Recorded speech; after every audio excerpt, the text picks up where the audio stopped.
با 3 تا رنگ اومدیم براتون یه دونه سایه خوش رنگ بزنیم. براشتون یه مقداری خیس کنید، پیگمنت رنگ میره بالاتر و کارتون تو سایه گذاری راحت تر میشه.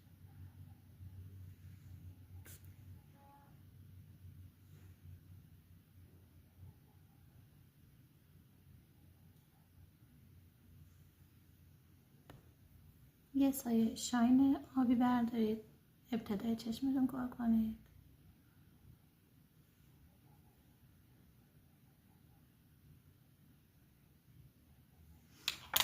حالا با گلیتر وسط رو شاین بندازید.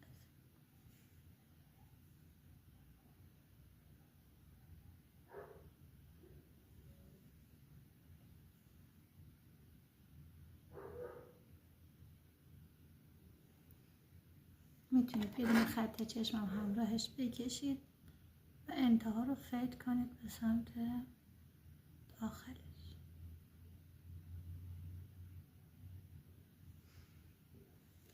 به همین